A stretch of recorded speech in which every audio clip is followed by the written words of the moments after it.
ایک شخص نے ایک غلام خریدا. آج کے دور میں تو کسی کو گھر میں ملازم رکھنا ہو تو وہ نوکری پہ جاب پہ رکھتا ہے نا. پہلے ایسا نہیں ہوتا تھا. پہلے غلام خریدے جاتے تھے. انہوں نے غلام خریدا. اچھا جب غلام خریدا تو غلام کہتا ہے حضور میری 3 شرطیں ہیں. اچھا بات بڑی عجیب تھی. غلاموں کی شرطیں نہیں ہوتی ہیں. آپ نے کہا اچھا تم بھی شرطیں لگاؤ گے, بتاؤ کیا شرطیں ہیں. تو کہتا ہے حضور پہلی شرط تو یہ ہے کہ آپ مجھے فرض نماز کے وقت منع نہیں کریں گے, نماز پڑھنے دیں گے. اچھا وہ آقا بھی دیندار تھا, نیک آدمی تھا. کہتا ٹھیک ہے مسلمان ہوں, نماز سے کیوں روکوں گا, اوکے. کہتا دوسری شرط یہ ہے کہ دن میں جو چاہے کام لے لیں, رات مجھے آپ چھوڑ دیں گے. کہا ٹھیک ہے مجھے کام دن میں لینا, میں بھی رات آرام کرتا ہوں, تم بھی رات آرام کرنا. کہتا تیسری شرط یہ ہے کہ آپ مجھے اپنے گھر میں کوئی بھی ایک الگ سے کمرہ دے دیں گے تاکہ میں سیپریٹ رہوں. تو کہا ٹھیک ہے, میں نے بھی یہ سوچا تھا گھر میں بہت سارے کمرے ہیں, غلام کا کمرہ ہوتا ہے تو میں کمرہ دے دوں گا. شرطیں کوئی مشکل تھی نہیں, آقا نے ایکسپٹ کر لی. غلام گھر پر آیا, بڑا محنتی غلام تھا, دن میں کام کرتا, رات اپنے کمرے میں چلا جاتا. ایک دن آقا چلتے چلتے اس کے کمرے کے پاس سے جب گزرا تو دیکھا عجیب منظر ہے.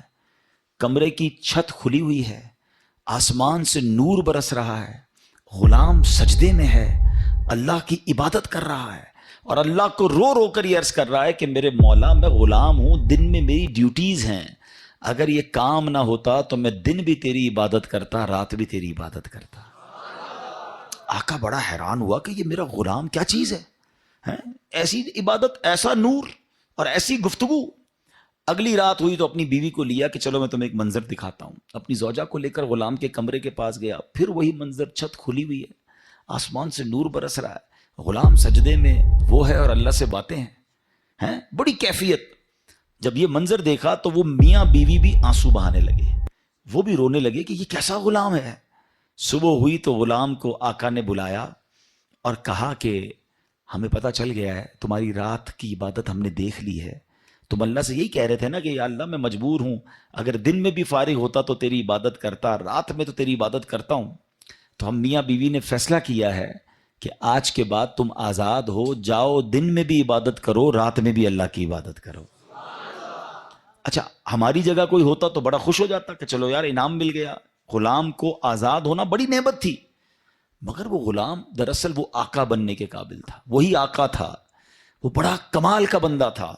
وہ پتہ کیا کہتا ہے, جب آقا نے کہا نا مجھے پتہ چل گیا تم رات کیا کرتے ہو اور اس وجہ سے میں تمہیں آزاد کرتا ہوں, تو وہ غلام اللہ کی بارگاہ میں کہتا ہے یا صاحب السر ان السر قد ظہر, اے راز رکھنے والے مولا, اے صاحب راز, راز تو کھل گیا.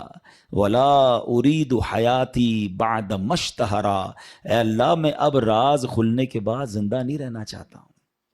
اور یہ کہا اور اس کی روح نکل گئی, اس زمین پہ باڈی آتی ہے اور وہ انتقال کر جاتا ہے. اس غلام کی عبادت لوگوں کو پتہ چل گئی, اس کا راز کھل گیا. وہ کہتا ہے مولا اب جینا نہیں ہے, میں تو عبادت تیرے لیے کرتا تھا نا, میں جانتا تھا مالک تو جانتا تھا, اب تو لوگوں کو پتہ چل گیا. اب بتائیں ہمارا کیا حال ہے. ہم تو عبادت بہت سارے لوگ کرتے ہی اس لیے کہ لوگوں کو پتہ چل جائے, وہ اس لیے کر رہا ہے کہ رب دیکھے اور کوئی نہ دیکھے. اور ہماری اکثریت ان کاموں میں لگی ہوئی ہے کہ دنیا دیکھے میں نے کیا کیا ہے. نیکی کر دریا میں ڈال, بچپن میں سنتے تھے, اب نیکی کر سوشل میڈیا پہ ڈال. جو کرنا ہے لوگوں کو بتانا ہے, جو نیکی ہے سب کو بتانا ہے. اپنے دل سے پوچھو نا کیوں جی چاہتا ہے کہ میری نیکیاں لوگوں کو پتہ چلے.